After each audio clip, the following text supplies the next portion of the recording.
Welcome to Proclaiming Justice, a podcast from PJTN that focuses the light of truth on vital issues in today's headlines that impact every American. I'm your host, Laurie Cardoza-Moore, founder and president of Proclaiming Justice to the Nations, and I'm here to educate, motivate, and activate you to action. I want to arm you with the truth and the facts you'll need to fight and preserve our constitutional republic and uphold the Judeo-Christian values our nation was founded upon.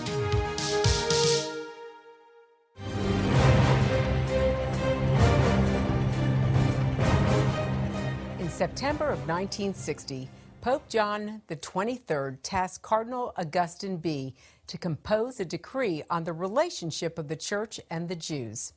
5 years later, the resulting declaration, called Nostra Aetate, would look to erase over 1,000 years of hate and forever change the Catholic Church. Hello, and thank you for joining me today on Focus on Israel. Like most Americans, I began to ask a lot of questions about what happened to our country following 9/11.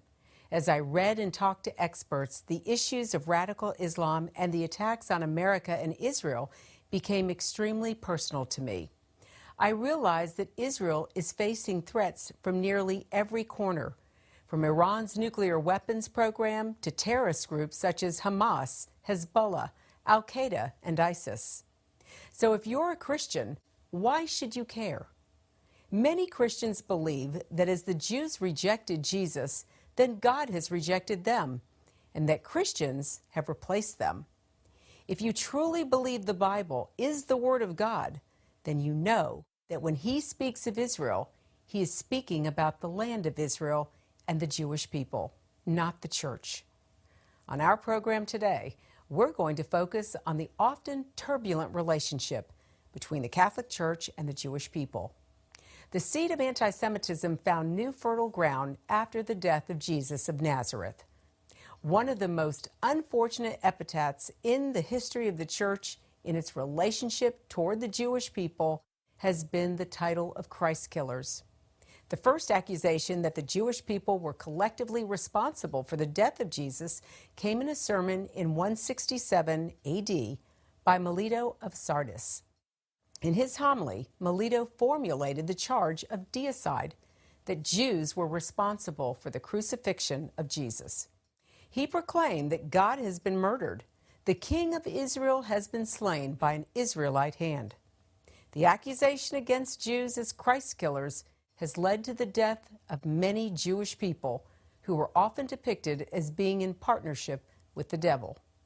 In turn, with the rejection of Yeshua by the Jews, Christians saw themselves as God's chosen people and the Jews as His forgotten and rejected people. Thus, the seeds of replacement theology were sown. Even though there were some Catholic leaders who went against such hatred, violence against the Jewish people spread across Europe and Russia in pogroms, inquisitions, and ultimately the Holocaust. During the dark days of Hitler, while many church leaders and Christians turned their backs, there were some who did what they could to protect and save Jewish lives. One man that was taken by the suffering and murder of the Jewish people was Bishop Roncalli.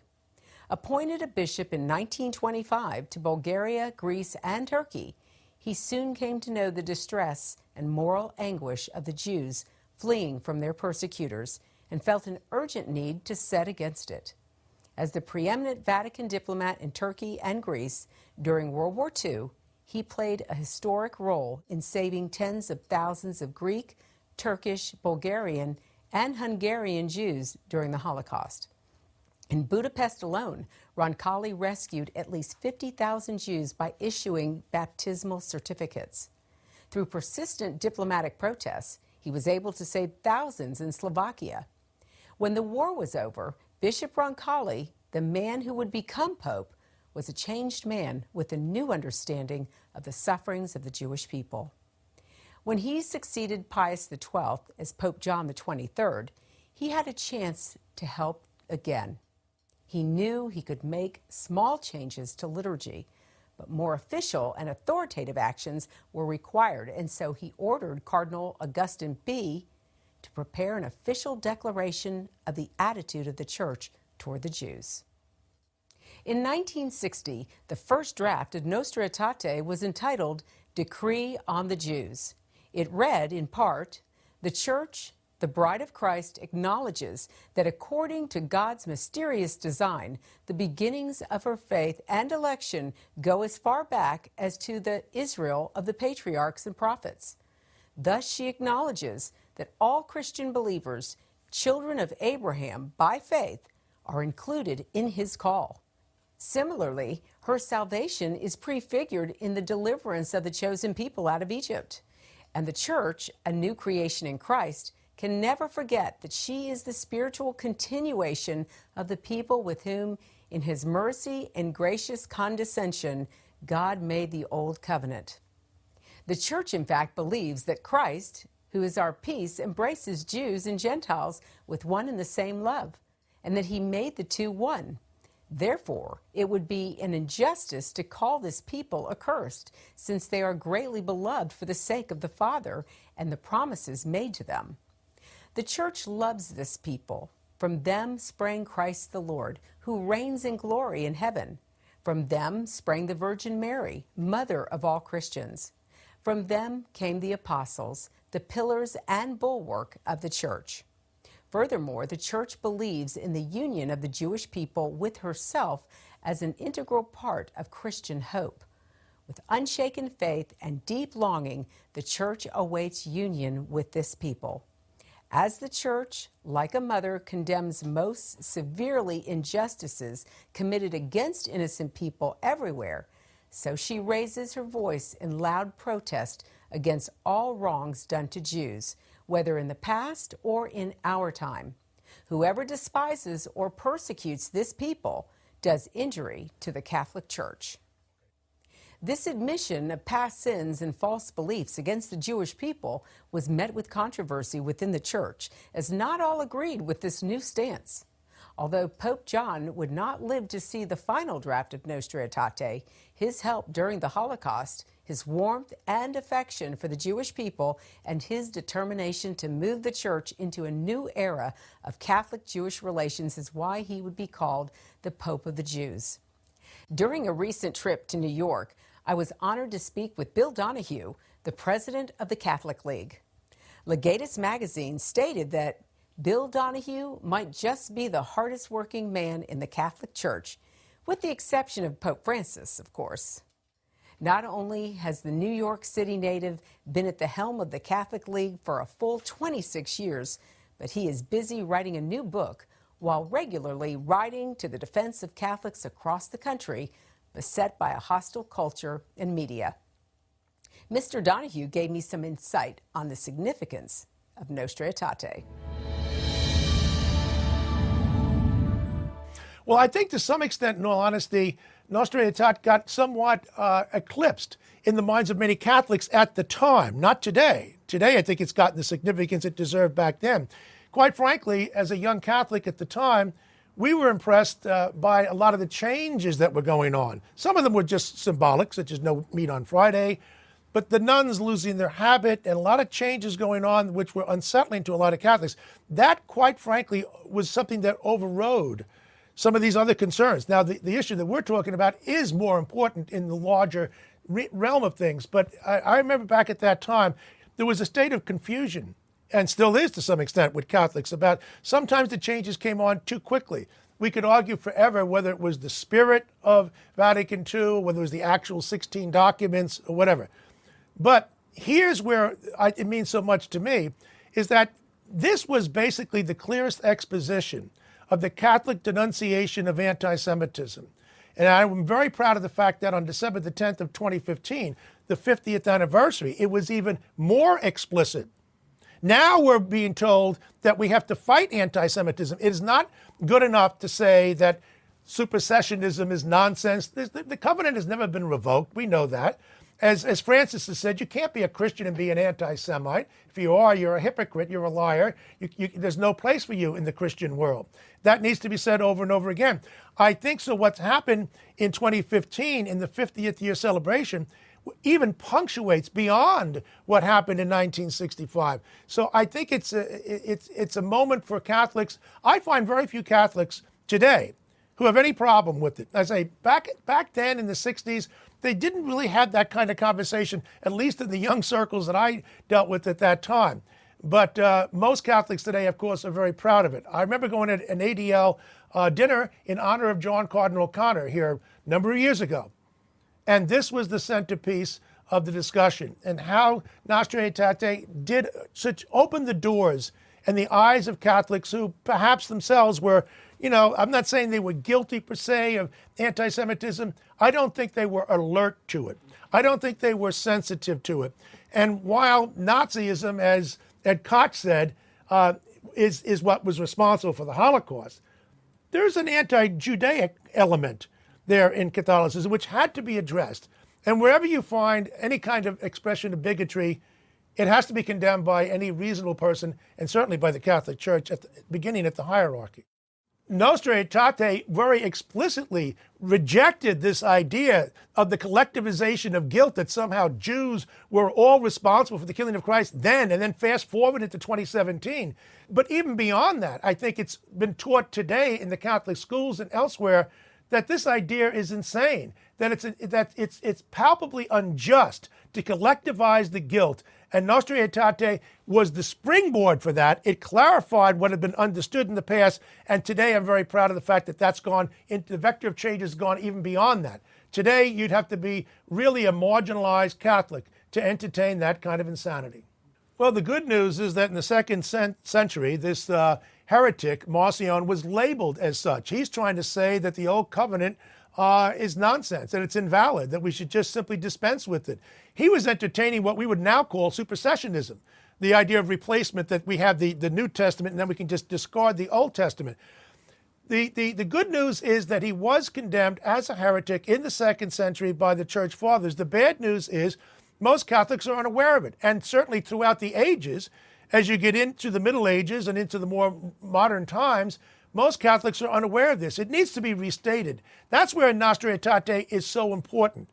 I'm not saying that it was glacial news in one sense, but it crystallized. It took what knowing, reasonable Catholics, thoughtful Catholics knew was wrong all along, anti-Semitism, and it made it formal. And it did it in the context of Vatican II. And of course, it's become ever more popular since that time. And I'm proud of what's happened. But you go back in church history, you will find these heretics out there. And you'll still see people today, including some Catholics who may get on the internet, which has unfortunately become the Wild Wild West. And some of these people out there, they claim to represent all these Catholics. The good news is they don't. But you do have some real nut jobs out there, some real wing nuts out there trying to maintain that somehow there's this Old Testament which should be discounted. There's no Old Covenant, it needs to be revoked. As Pope Francis has said, you can't be a Christian and be an anti-Semite. The Old Covenant was never revoked, and the Church has made that explicit, and should do so with more regularity. This month marks the 70th anniversary of the historic Declaration of the State of Israel. God's sovereign hand can be seen all over this land. Included in the celebrations is the opening of the American Embassy right here in Jerusalem. In honor of this celebration, PJTN is offering a special 70th anniversary package, which includes a captivating new book and an award-winning DVD. Israel Rising is a unique visual story of Israel's miraculous journey from unforgiving desert to thriving nation. Thousands of years ago, the prophet Ezekiel foretold a future time in which the arid land of Israel would come alive for its people. Now this breathtaking book documents the fulfillment of this vision, as rarely seen photographs from the 1880s to the 1940s are juxtaposed with recent photos of the same locations. This book will inspire and captivate you as it illuminates Israel's foretold awakening in a new and unforgettable way. In addition, you'll receive the award-winning documentary, Israel Indivisible: The Case for the Ancient Homeland. This inspiring film examines the many political twists and turns that make Israel the world's most controversial nation. From Abraham and the Promise to the issues facing the Jewish state today, the film examines the historical, archaeological, legal, and biblical foundations for the modern state of Israel. This is a limited time offer for these two remarkable resources for just a one-time gift of $70 today. Your generous donation will help ensure that PJTN stays on the front lines and in the headlines of all the important issues facing Israel and our Jewish brethren. So please go to pjtn.org today. From studying history, it's very clear that what starts with the Jews never ends only with the Jews. We must strongly stand against any anti-Semitic trends, for if not stopped, they'll cause harm to all of us, and we'll witness the downfall of our Judeo-Christian Western culture. Today, many people say there's no longer a need for a Jewish state, that Jews around the world no longer need a place of refuge. But anyone who has heard recent statistics about the worldwide rise in anti-Semitism would never make such a claim. The reality is that neo-Nazi groups and Nazi sympathizers are increasing around the world. Surveys show that over 1 billion people in the world harbor anti-Semitic attitudes. Close to 50% believe that Jews have too much power in the business world, and 2/3 of the world's population has never heard of the Holocaust or believe the historic accounts of it are inaccurate. Don't let yourself be manipulated by evil people with a wicked agenda. When the self-serving villains are in control, good people from all religions suffer. Muslims, Christians, and all people of conscience should stand proudly and show respect for a country that gives so much to the world in so many ways. Do your part. Do your research, and do what you can to make a difference. Because what happens in Israel does affect us all. This is not just a Jewish or just an Israeli problem. This is a problem for all humanity, for each and every one of us who believe in freedom and human rights. Learn more about what you can do at pjtn.org.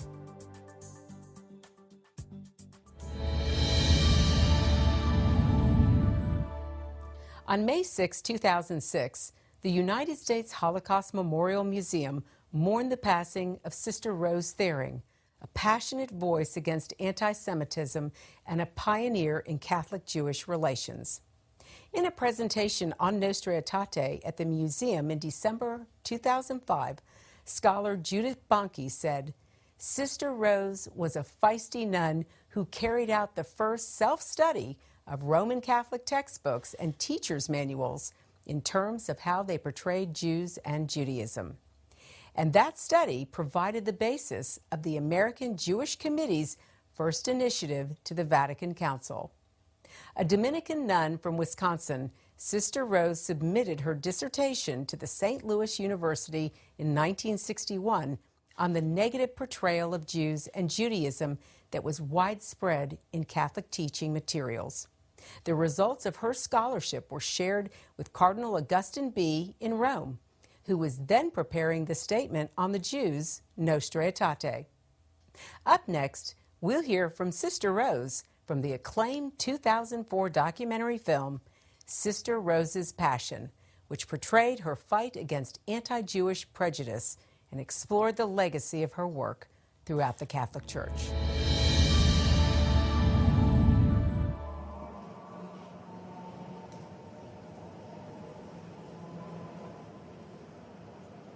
Why did the Jews commit the great sin of putting God himself to death?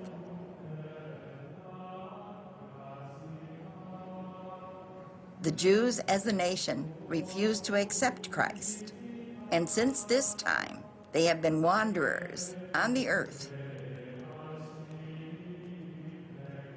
The worst deed of the Jewish people was the murder of the Messiah.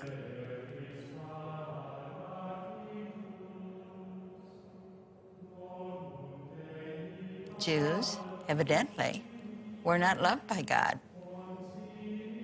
In my religion books, it sounded as if somehow they missed the boat.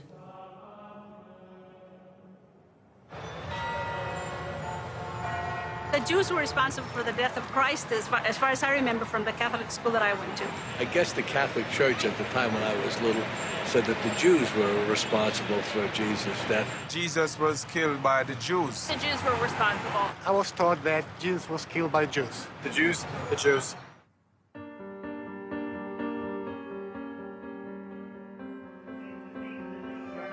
Anti-Semitism, anti-Jewishness, was prevalent in America at that time. There were many instances when Christians did not care. Very few did.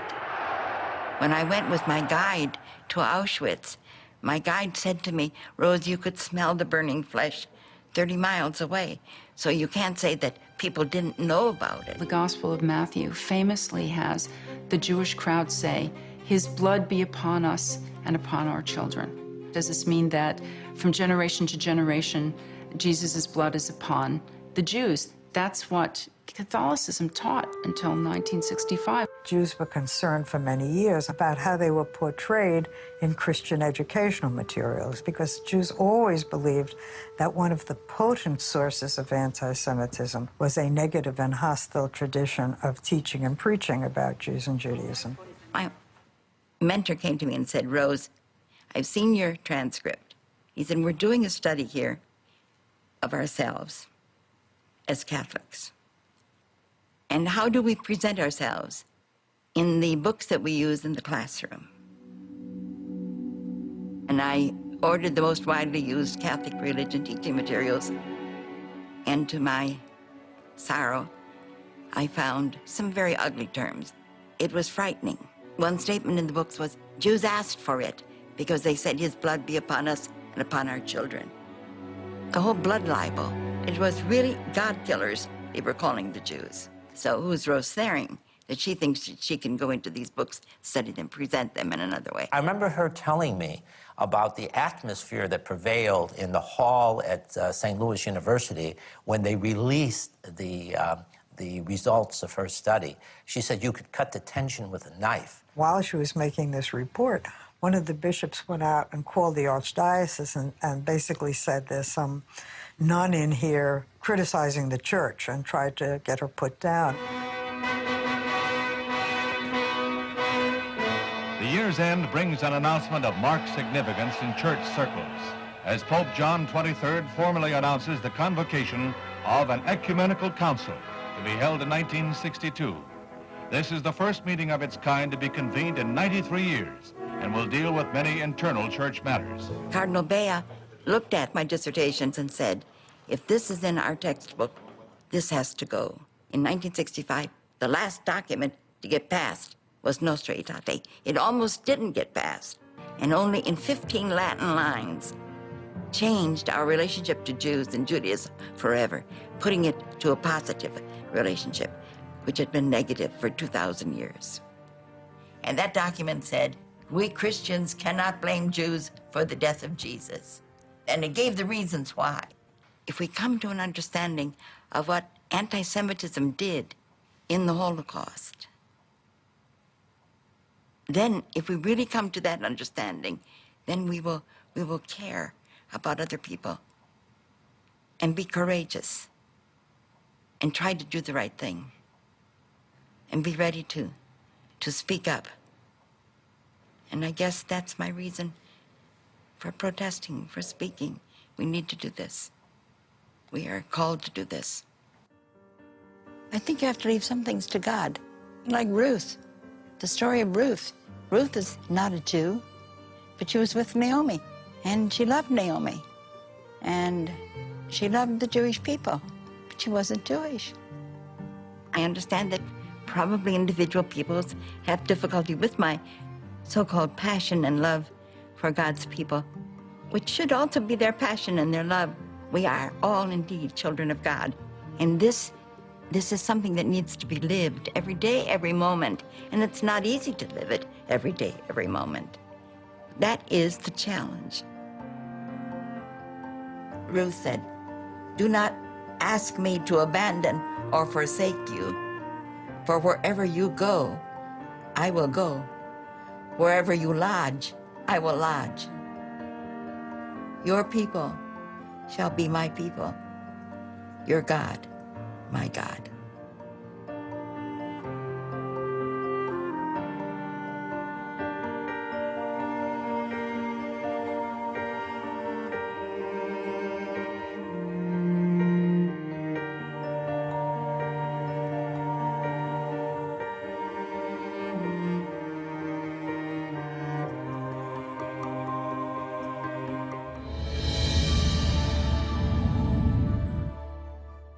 There is no longer any point in pretending that the horror and intensity of the violence and, yes, the hatred will soon cease.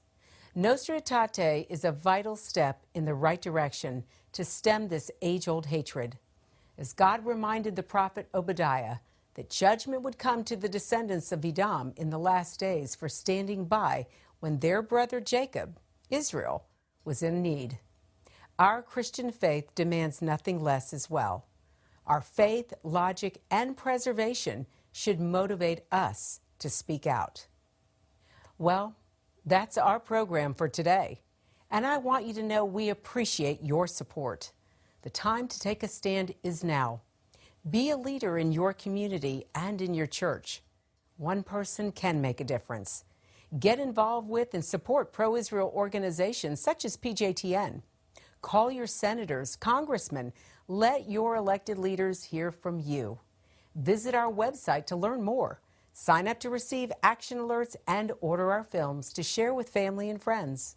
Please encourage everyone you know to tune in and become informed. God bless you, and thank you for all you do on behalf of our Jewish brethren and all Israel. We'll see you next time on Focus on Israel. To support this program, send your tax-deductible gift to Proclaiming Justice to the Nations, P.O. Box 682711, Franklin, Tennessee 37068. You can also support PJTN online. Visit pjtn.org or call 1-877-873-9020. Anti-Semitism has reached epic proportions, and Israel is now surrounded by nations who seek its destruction. For Israel to lose just one battle would mean losing everything. As Christians, it is our biblical responsibility to stand with our Jewish brethren and Israel. PJTN needs your help to reach more Christians with this urgent message. Please visit our website to become a member today and order our award-winning documentaries. You must decide that you won't be silent. Sign up now at pjtn.org. God bless you, and thank you for your support and prayers.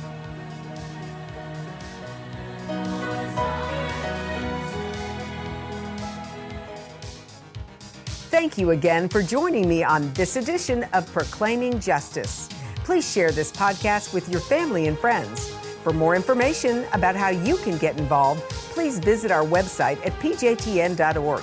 As a PJTN Watchman, you can help us keep up the fight to preserve our freedom for our children and their children for such a time as this.